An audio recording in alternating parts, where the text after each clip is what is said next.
Category இருக்கு. மேஷம் நெருப்பு சரவீடு, கடகம் நீர் சரவீடு, துலாம் காற்று சரவீடு, மகரம் மண் நிலம் சரவீடு.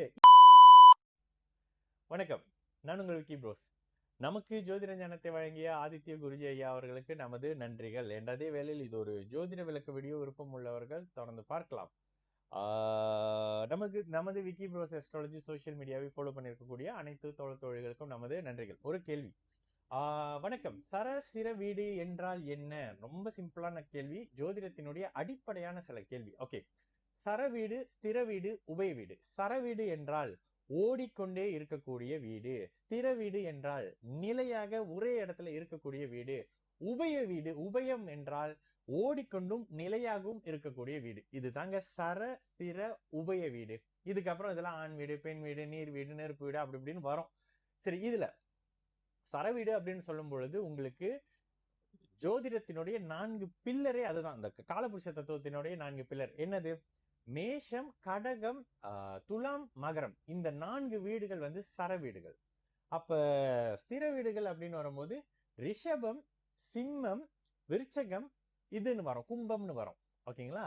இதற்கு அடுத்த நிலையாக உபய வீடு. உபய வீடு ரொம்ப ஈஸிங்க. இந்த உபய வீடு 4 கேந்திரத்துல அப்படியே இருக்கும். 4 அந்த கோணல என்னது?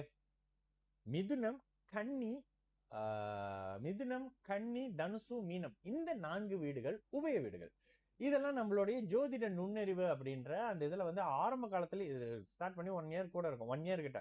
அதுல வந்து சில விஷயத்த வந்து டீட்டெயிலா சொல்லியிருக்கோம், அதை நீங்க பாருங்க. அப்போ சரவீடு ஒரு பலனையும் ஸ்திர வீடு ஒரு பலனையும், இதுல நிறைய கேட்டகரி இருக்கு. இந்த சர வீட்டிலே வந்து மேஷம் ஒரு வகையான சரவீடு, கடகம் ஒரு வகையான சரவீடு, துலாம் ஒரு வகையான சரவீடு, இவரு மகரம் ஒரு வகையான சரவீடு கேட்டகரி இருக்கு.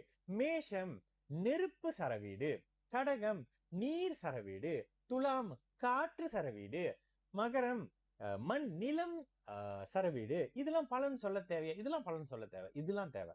இந்த திதி யோகம் கரணம் மாதிரியான பஞ்சாங்க அமைப்புகள்ல போய் பலனை தேடாம இது மாதிரியான விஷயங்கள்ல பலனை தேடும் போது கண்டிப்பா வரும். ஓகேங்களா? அதே மாதிரி அந்த வீடு ஆண் வீடு, பெண் வீடு, இது மாதிரியான சில விஷயங்கள் இருக்கு. இதெல்லாம் எடுக்கும்போது இந்த சர வீடு எதுக்குங்க ரொம்ப தேவைப்படும்? ஒருத்தர் வெளிநாட்டுல இருக்க போறாரு. ஓகே, உதாரணத்துக்கு ஒரு கிராப் டிரைவரா இருக்கிறாரு, லோரி டிரைவரா இருக்கிறாரு, நகர்ந்து கொண்டே இருக்கக்கூடிய தொழில் செய்யறாரு. இவங்களுக்கெல்லாம் மோஸ்ட்லி பாத்தீங்கன்னா செவ்வாயாக, மேஷமாக நான் குறிப்பிட்ட இந்த சர வீடுகள் சம்பந்தப்படக்கூடிய அமைப்புகள்ல அந்த சுபத்துவம் அடையக்கூடிய பாவகத்தின் வழி உங்களுக்கு தொழில், உங்களுக்கு பாவகத்தின் வழி உங்களுக்கு நன்மைகள் நடக்குங்க. இதான் விஷயம். ஒரு சுபர் எங்க பாக்குறாரு, ஒரு கிரகம் தசை நடக்குது, ஒரு சனி தசை நடக்குதுன்னு வைங்களேன். சனி தசை நடக்கும் போது உங்களுக்கு சனி தசை ரிஷப லக்னம். ஓகேங்களா?